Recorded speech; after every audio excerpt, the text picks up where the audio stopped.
The fluorescent lights in room 613 never fully turned off. Even at night, they hummed faintly, casting everything in a sickly glow that made the shadows pool in strange corners. I've been staring at them for hours? Days? Time felt wrong here, stretched thin like in an old elastic that might snap at any moment. I woke up in this room a week ago. At least, that's what Dr. Evans told me. The first thing I noticed was the industrial smell of bleach, or the metal bed frame bolted to the floor, or even the wire mesh embedded in the window glass. It was the water stain on the ceiling, a sprawling brown shape that sometimes looked like a face when my eyes unfocused. I tried not to look at it directly anymore. I'm pretty sure it blinks.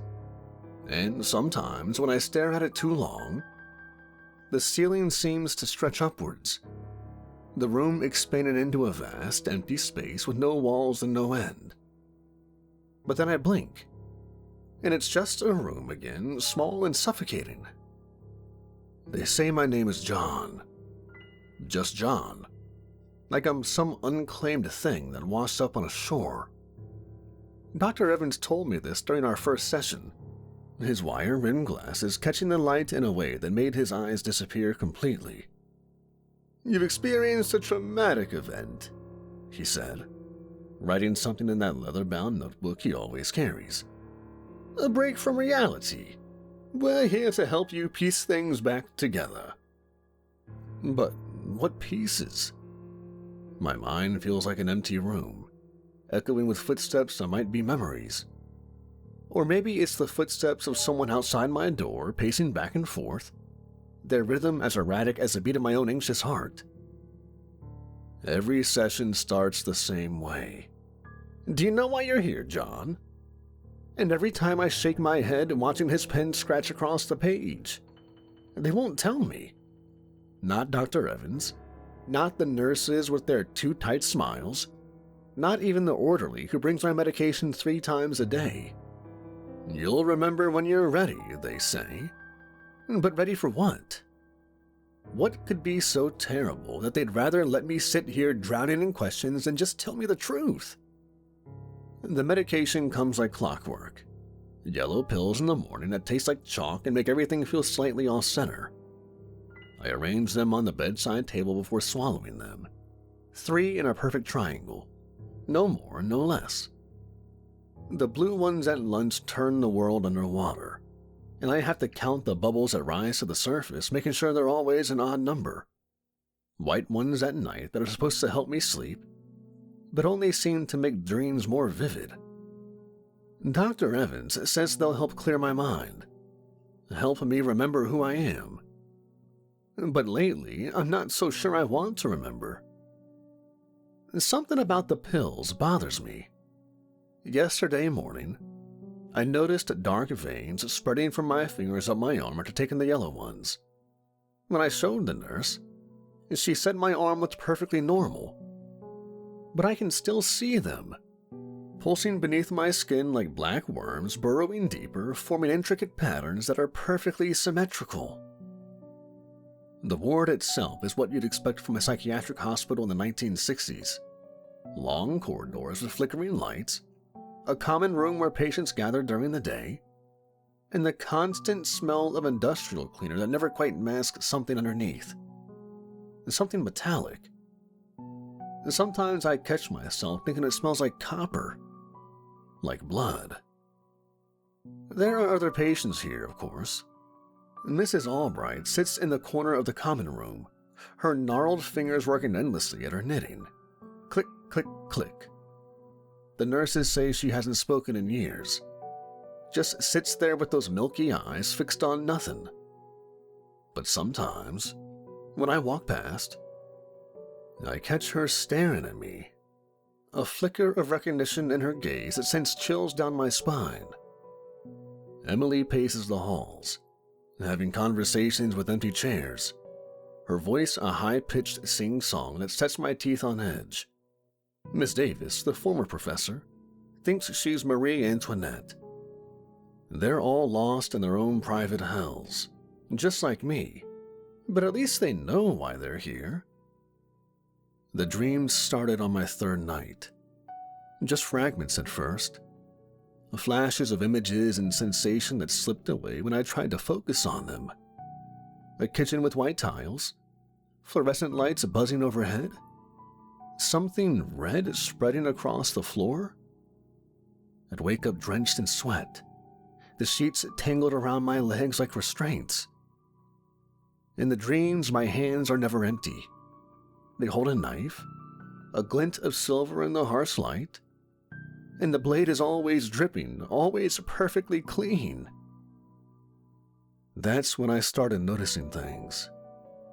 Little details that don't quite add up.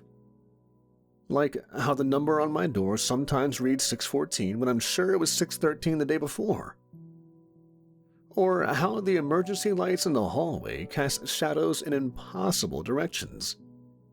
Or how sometimes, late at night, I hear music. Beautiful, delicate music like from an old music box. The first time I heard it, I followed the sound down the dark corridor. The emergency lights made everything look green and wrong, and the shadows seemed to move away from my feet as I walked. The music led me to a door I'd never seen before, tucked away in an alcove that seemed to bend the darkness around it. That's when I heard the warning, just a whisper right behind my ear. Don't touch it. I spun around, but the hallway was empty. When I looked back, the door was gone. Or maybe it was never there at all.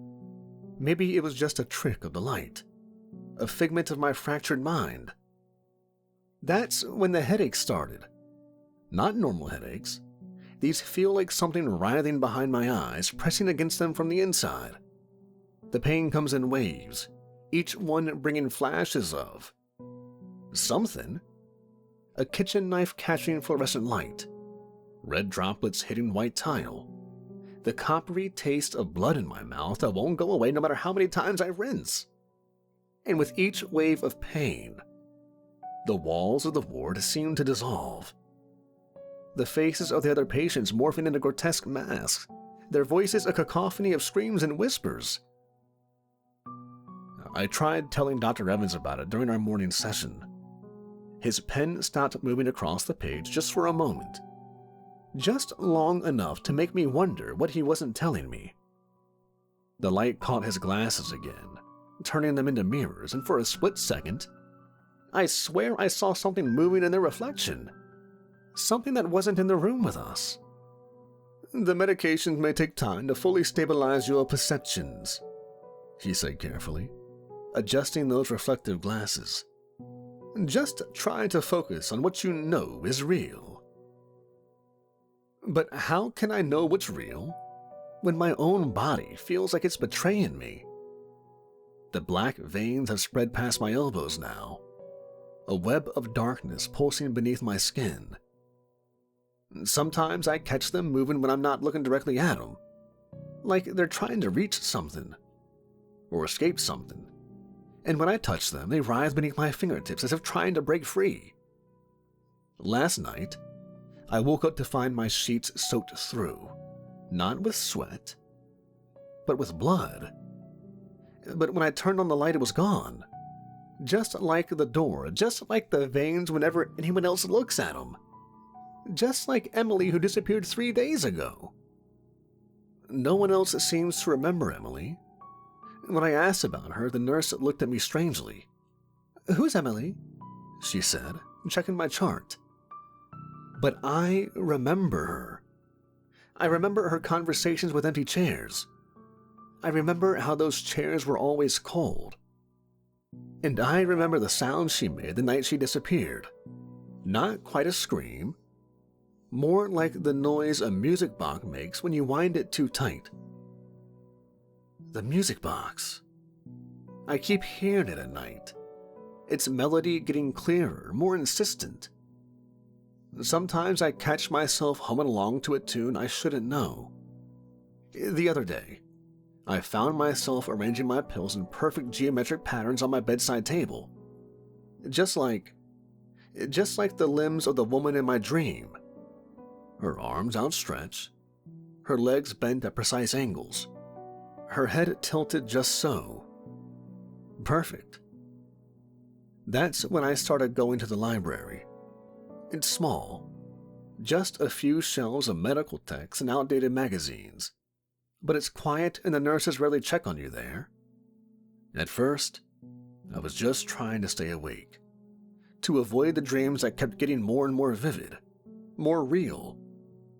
Dreams of arranging things, making them perfect. Behind a shelf of psychiatric journals, I found a box of old newspapers. My hands were shaking so badly I could barely hold them, but the headlines burned themselves into my brain. Riverside Ripper claims sixth victim. Killer targets young women. Music box murderer apprehended. The articles were from 1963. They described a series of murders, 6 women, all found in their homes, posed like dolls around an antique music box.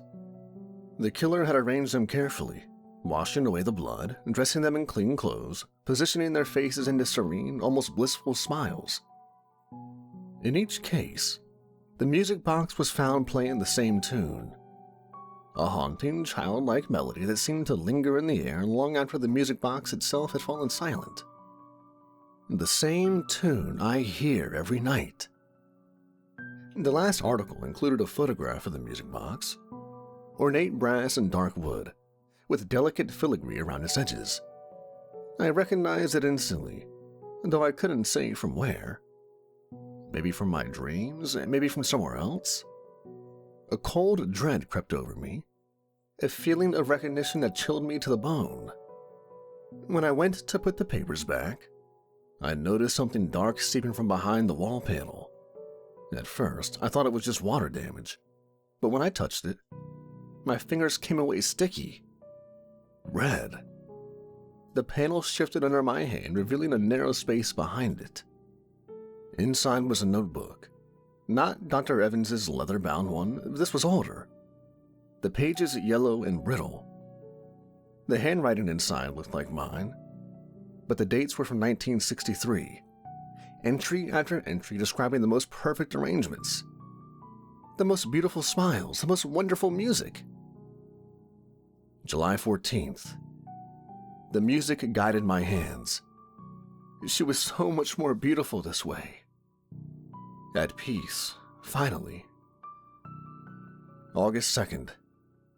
He struggled. It was messy. But the music calmed him.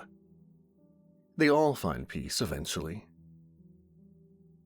September 10th. 3 this time. A family. They look so happy now, frozen forever in a moment of joy. The notebook fell from my trembling hands. The memories weren't fragments anymore. They were flooding back in perfect, crystalline clarity. Every detail, every arrangement, every beautiful pose. The metallic scent of blood. The feel of cold skin. The way the light glinted off of the blade. I remember now. I remember everything. It started with my dollhouse when I was 7.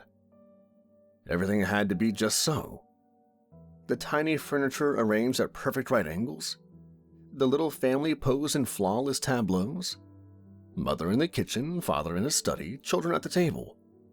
Each one positioned with mathematical precision.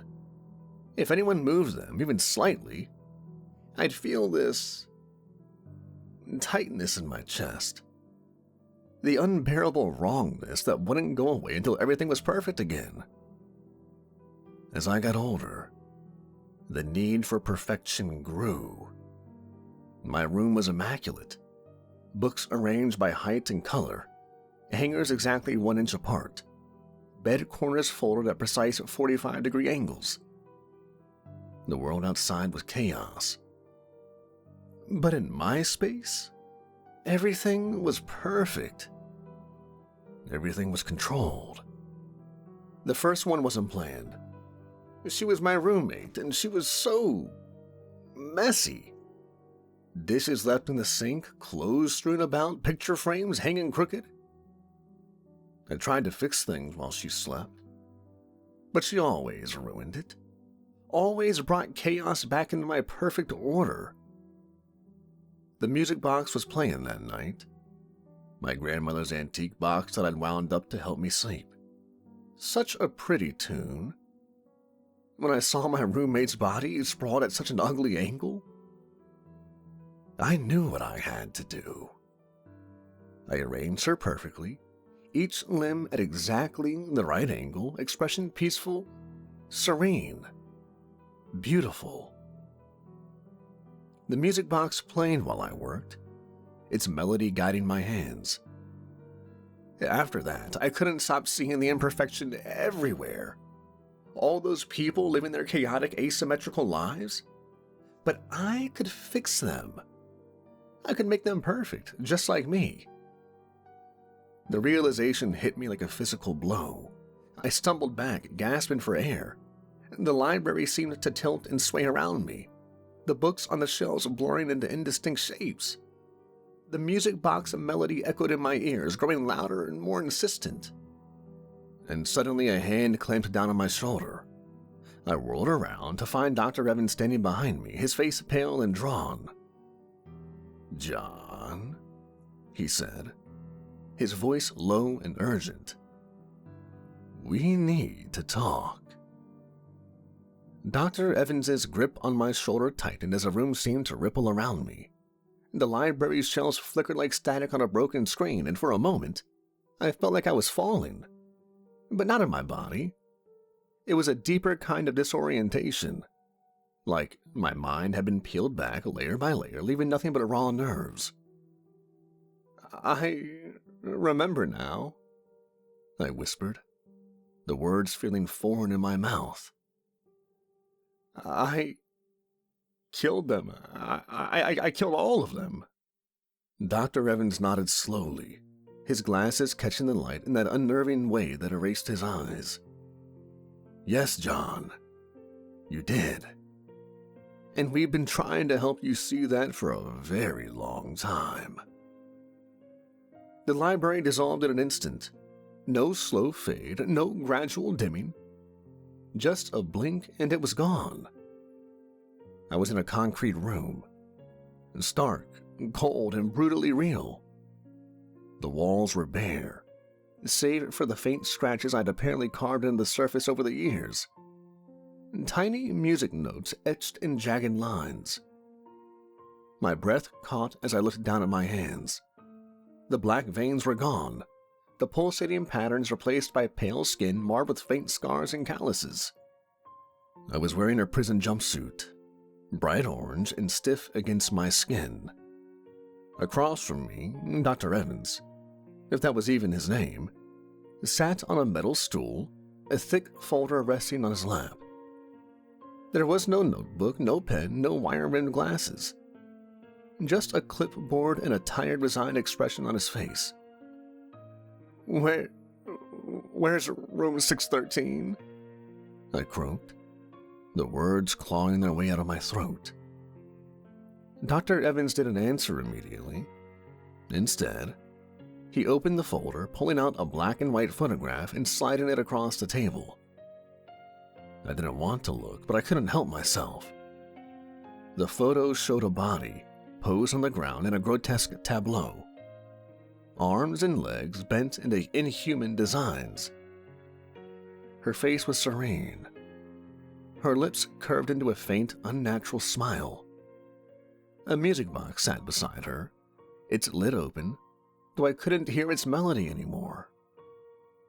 "That was your first victim," Dr. Evans said. "Your roommate, Hannah Brooks. You arranged her like a doll in your grandmother's music box. You even left a note, calling her your most beautiful creation. Do you remember that now?" I nodded, my stomach churning. The memory was there, sharp and vivid, no longer buried under layers of dreamlike haze.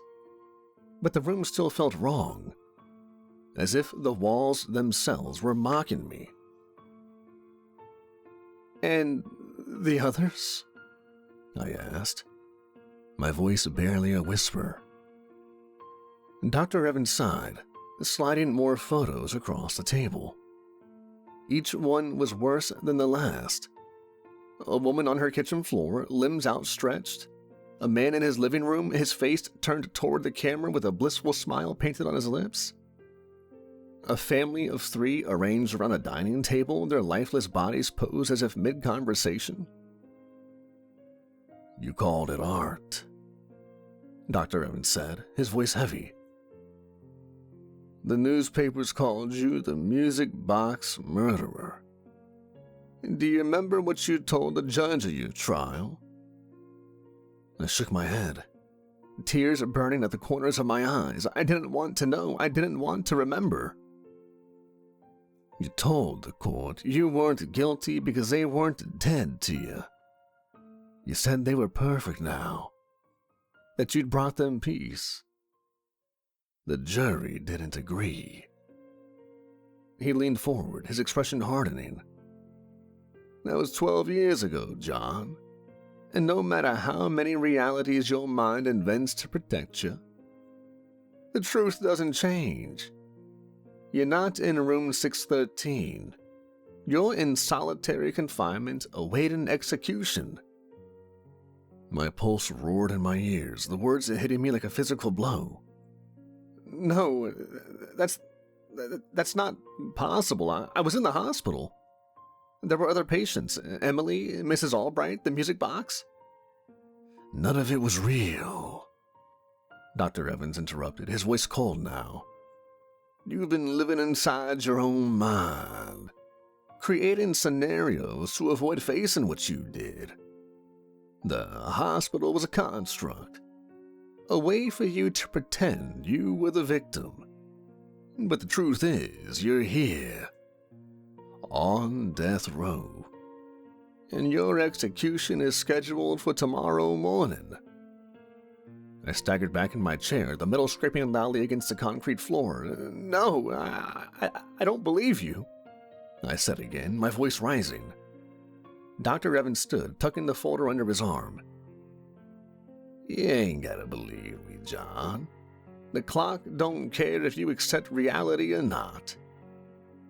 He knocked twice on the heavy steel door behind him. It groaned open, and 2 guards stepped in, their faces expressionless. As they moved toward me, I caught a glimpse of the hallway beyond, long, gray, and empty, lit by flickering fluorescent lights. Room 613. It wasn't a hospital ward. It had never been a hospital ward. It was my cell number. The numbers bolted to the steel door that had been my entire world for over a decade. As the guards hauled me to my feet, the faint melody of the music box crept into my mind again, unbidden. I hummed it under my breath as they led me down the corridor, each step echoing like the ticking of a clock. Tomorrow, I would die. But as the guards opened the heavy door to the execution chamber, I saw not the sterile gurney I'd expected, but a room full of people. They were all staring at me, their faces familiar. Mrs. Albright, Emily, Miss Davis. And they were all smiling.